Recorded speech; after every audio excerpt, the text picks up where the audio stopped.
Ecclesiastes, chapter 1. The words of the teacher, son of David, king in Jerusalem. Meaningless, meaningless, says the teacher, utterly meaningless. Everything is meaningless. What does man gain from all his labor at which he toils under the sun? Generations come and generations go, but the earth remains forever. The sun rises and the sun sets, and hurries back to where it rises. The wind blows to the south and turns to the north. Round and round it goes, ever returning on its course. All streams flow into the sea, yet the sea is never full. To the place the streams come from, there they return again. All things are wearisome, more than one can say. The eye never has enough of seeing, nor the ear its fill of hearing. What has been will be again. What has been done will be done again. There is nothing new under the sun. Is there anything of which one can say, "Look, this is something new"? It was here already, long ago. It was here before our time. There is no remembrance of men of old, and even those who are yet to come will not be remembered by those who follow. I, the teacher, was king over Israel in Jerusalem. I devoted myself to study and to explore by wisdom all that is done under heaven.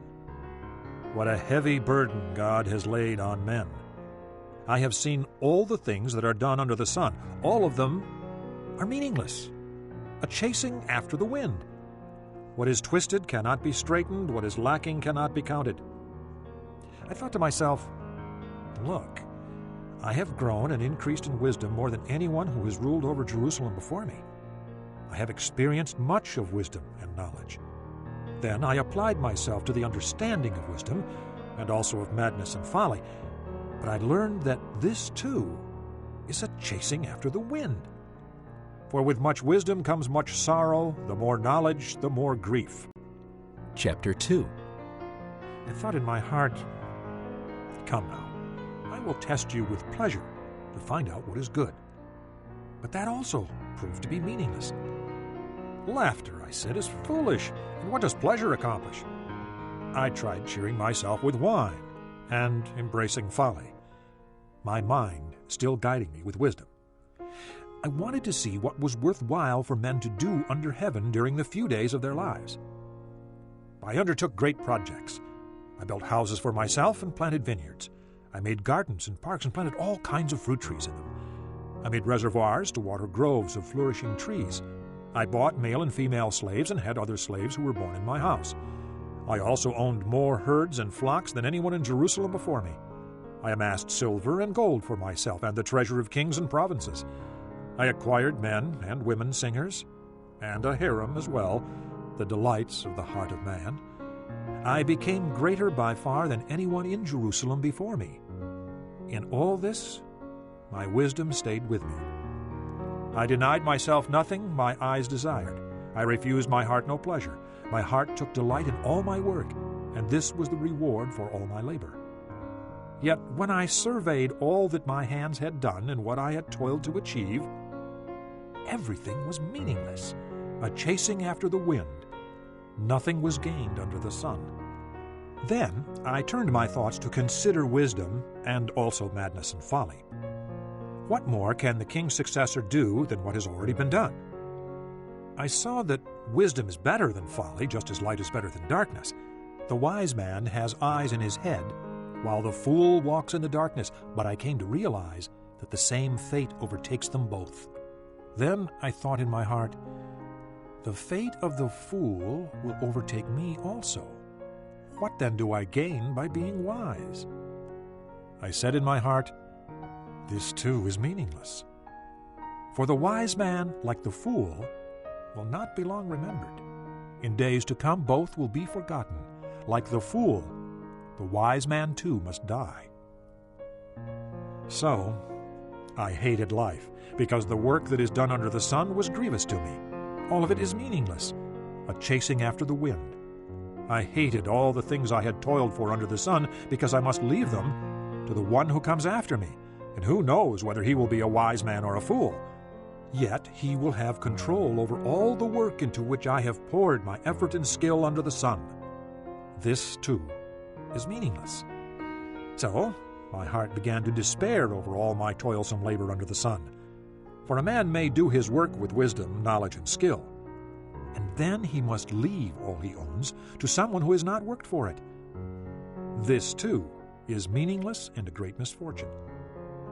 What does a man get for all the toil and anxious striving with which he labors under the sun? All his days his work is pain and grief. Even at night his mind does not rest. This, too, is meaningless. A man can do nothing better than to eat and drink and find satisfaction in his work. This, too, I see, is from the hand of God, for without him who can eat or find enjoyment? To the man who pleases him, God gives wisdom, knowledge, and happiness. But to the sinner, he gives the task of gathering and storing up wealth to hand it over to the one who pleases God. This, too, is meaningless, a chasing after the wind. Chapter 3. There is a time for everything, and a season for every activity under heaven. A time to be born and a time to die. A time to plant and a time to uproot. A time to kill and a time to heal. A time to tear down and a time to build. A time to weep and a time to laugh. A time to mourn and a time to dance. A time to scatter stones and a time to gather them. A time to embrace and a time to refrain. A time to search and a time to give up. A time to keep and a time to throw away. A time to tear and a time to mend. A time to be silent and a time to speak. A time to love and a time to hate. A time for war and a time for peace. What does the worker gain from his toil? I have seen the burden God has laid on men. He has made everything beautiful in its time. He has also set eternity in the hearts of men, yet they cannot fathom what God has done from beginning to end. I know that there is nothing better for men than to be happy and do good while they live. That everyone may eat and drink and find satisfaction in all his toil, this is the gift of God. I know that everything God does will endure forever. Nothing can be added to it, and nothing taken from it. God does it so that men will revere him. Whatever is has already been, and what will be has been before, and God will call the past to account. And I saw something else under the sun. In the place of judgment, wickedness was there. In the place of justice, wickedness was there. I thought in my heart, God will bring to judgment both the righteous and the wicked, for there will be a time for every activity, a time for every deed. I also thought, as for men, God tests them so that they may see that they are like the animals. Man's fate is like that of the animals. The same fate awaits them both. As one dies, so dies the other. All have the same breath. Man has no advantage over the animal. Everything is meaningless. All go to the same place. All come from dust, and to dust all return. Who knows if the spirit of man rises upward, and if the spirit of the animal goes down into the earth? So I saw that there is nothing better for a man than to enjoy his work, because that is his lot. For who can bring him to see what will happen after him? Chapter 4. Again, I looked and saw all the oppression that was taking place under the sun. I saw the tears of the oppressed, and they have no comforter. Power was on the side of their oppressors, and they have no comforter. And I declared that the dead, who had already died, are happier than the living, who are still alive. But better than both is he who has not yet been, who has not seen the evil that is done under the sun. And I saw that all labor and all achievement spring from man's envy of his neighbor. This too is meaningless, a chasing after the wind. The fool folds his hands and ruins himself. Better one handful with tranquility than 2 handfuls with toil and chasing after the wind. Again, I saw something meaningless under the sun. There was a man all alone. He had neither son nor brother. There was no end to his toil, yet his eyes were not content with his wealth. For whom am I toiling?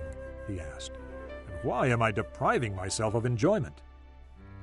This too is meaningless, a miserable business. Two are better than one because they have a good return for their work. If one falls down, his friend can help him up. But pity the man who falls and has no one to help him up. Also, if two lie down together, they will keep warm.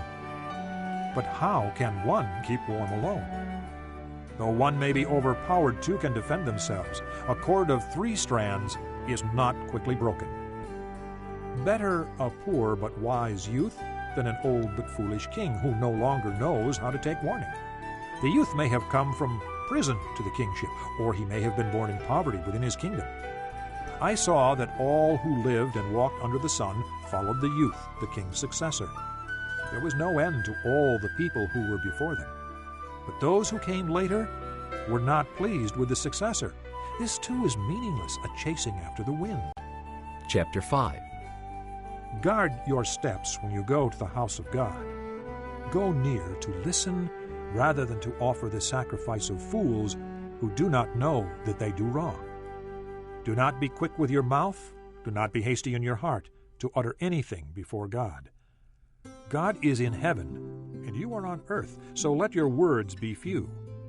As a dream comes when there are many cares, so the speech of a fool when there are many words. When you make a vow to God, do not delay in fulfilling it. He has no pleasure in fools. Fulfill your vow. It is better not to vow than to make a vow and not fulfill it.